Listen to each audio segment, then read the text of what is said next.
প্রচন্ড শীতের রাত, উনি সফরে বেরিয়েছেন হাদিস কালেকশনের জন্য। উনি মাগরিবের নামাজ, এশারের নামাজ পড়ে একটা মসজিদে শুয়ে পড়লেন, আর শুয়ে শুয়ে হাদিস পড়তেছেন, আর মনে মনে ভাবলেন রাতটা মসজিদে কাটায় দেয়। কিন্তু দারোয়ান এসে বলে মসজিদে থাকতে পারবেন না, ওঠেন। উনি যে আহমদ ইবনে হাম্বল এটা চিনে নাই, কাঁথা গুছিয়ে হাদিসের কিতাব নিয়ে কাঁধের মধ্যে ব্যাগ নিয়ে মসজিদ থেকে বেরোয় গেলেন। কি আর করবেন, প্রচন্ড শীত, আর কাঁপতেছেন বুড়ো মানুষ। পথিমধ্যে দেখলেন বাজার একজন খাব্বাজ, শাবুন খাব্বাজ, যুবক রুটি বিক্রেতা। সে রুটি বিক্রি করে। সে যে সালাম দিল, আসসালামু আলাইকুম। আহমদ ইবনে হাম্বল বলে, যুবক আমার যাওয়ার জায়গা নেই, সফরে বেরিয়েছি, খুব শীতে কষ্ট পাচ্ছি, রাতে যদি তোমার এই চুলা থেকে একটু আগুন পোহাই কোনো সমস্যা?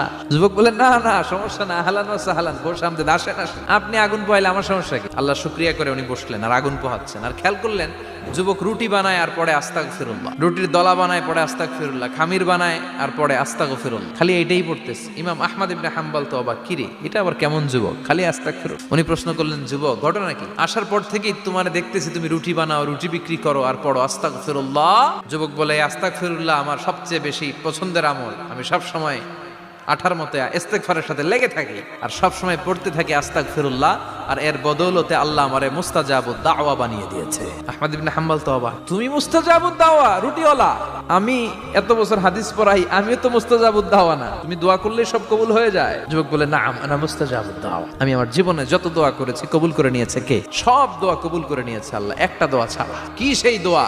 যুবক এবার বলতে শুরু করলো, আমার জীবনে যে দোয়াটা আল্লাহ কবুল করে নাই সেটা হচ্ছে আমি আল্লাহর কাছে অনেক চেয়েছি, অনেক দোয়া করেছি যে আল্লাহ, শুনেছি এই জামানার সবচেয়ে বড় মুহাদ্দিস, তার নাম নাকি ইমাম আহমদ ইবনে হাম্বল, আল্লাহ তোমার কাছে আমার চাওয়া আমি যেন এই ইমাম আহমদ ইবনে হাম্বলরে দেখে মরতে পারি।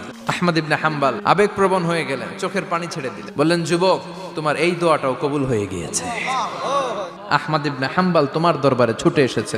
যুবক চোখের পানি ছেড়ে দেয়। যুবক চিৎকার মেরে ইমাম আহমদ ইবনে হাম্বলকে জড়িয়ে ধরে, হাতে হাত রেখে মুসাফা করে, কপালের মধ্যে চুমু খায় আর আল্লাহর শুকরিয়া করে বলে, ও ইমাম, আসলে এই দোয়াটাও আল্লাহ আজকে কবুল করে নিল।